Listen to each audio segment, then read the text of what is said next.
Everyone is concerned about inflation, and it's hard to deny at this point. And if you listen to the government, they're saying that they might raise interest rates sooner rather than later in order to fight it.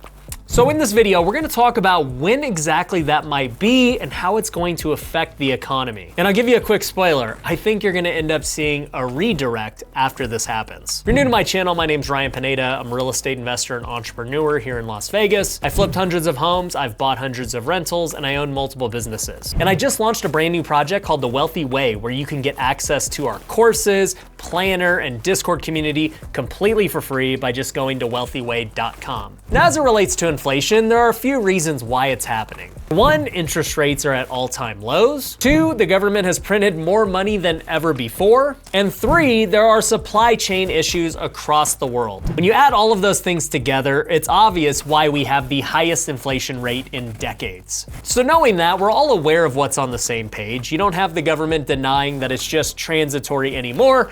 They seem to be wanting to take steps to stop it. So the question becomes, what kind of steps can they take and when will they? Well, originally the government said they weren't going to start tapering until 2023. But what most people assume from that statement is that the government wouldn't raise interest rates until 2023, and they wouldn't stop printing more money until 2023 as well. Well, now they're saying this might happen sooner than 2023, so the question is when? If anyone were to tell you they know exactly for sure, that's probably not the truth. I'm not even sure that Biden knows when exactly this is gonna all play out. But nonetheless, I'm gonna make my best guess on what's going to happen and the repercussions from that. And in order to come up with my guess, I've been talking to many rich people who have been through many different cycles, and many of which who are connected to different things. And I'll just leave it at that. I've also been listening to podcasts and other experts that I really enjoy. And so all of that has formulated the opinion that I have. Now, if you listen to my podcast, The Ryan Pineda Show, then you know that I had Grant Cardone on recently, and he made me a bet that in 1 year from that podcast, rates would actually be lower than they are today, which is a really crazy bet considering that the government has said they want to raise rates sooner rather than later. I'll bet you and your audience, I'll give everybody that comments $100 if the interest rate is higher on November 2nd, 2022.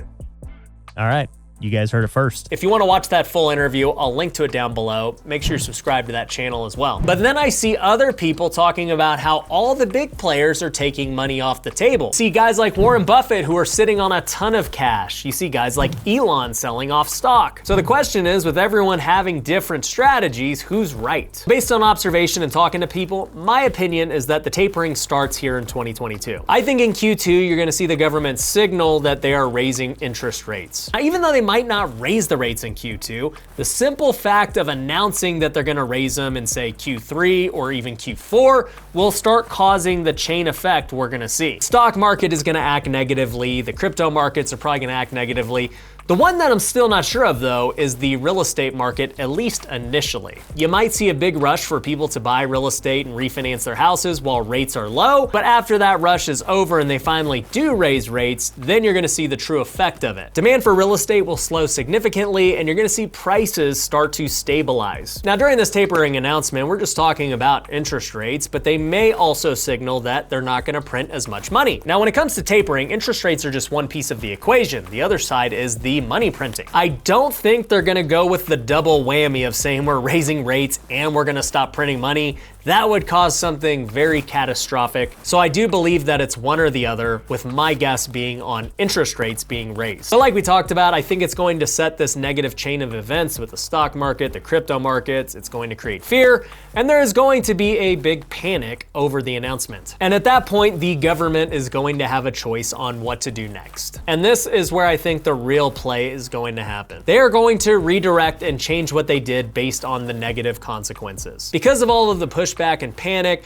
they're going to end up lowering rates and printing more money later in the year. And they're gonna be able to do it without getting any pushback because they're gonna say that it was absolutely necessary based on all of the negative things that happened from their first announcement. And the end result will be what Cardone is predicting. Rates will be lower, more money will be printed, and asset prices are going to continue going up. It'll pretty much be just like 2020 when the pandemic first happened, how we had the huge dip and then it rocketed back up. due to all the money printing. But in the end, it's just a prediction, but I think that this is how it's going to play out, and the government is going to justifiably be able to continue doing what they're doing and push prices up. Because honestly, at this point, we really don't have a choice with where the economy is. Our whole country is built on artificially inflated prices due to the money printing and low interest rates, and there's no going back at this point. We cannot undo that. And so we're gonna keep kicking the bucket down the road until something finally happens. But anyways, let me know in the comments whether you agree or not. Maybe I'll have to react to this video a year from now to see if I was right. But nonetheless, it kind of makes sense why these guys are taking money off the table if they expect that this dip is coming, only to shoot back up again. But I can tell you, I'm gonna continue buying real estate and buying assets throughout the process. I am not stopping. But anyways, hope you got value out of this video. Make sure you're subscribed and go to wealthyway.com and get your free course, get your free planner, and join our Discord community. Catch you on the next video. Peace.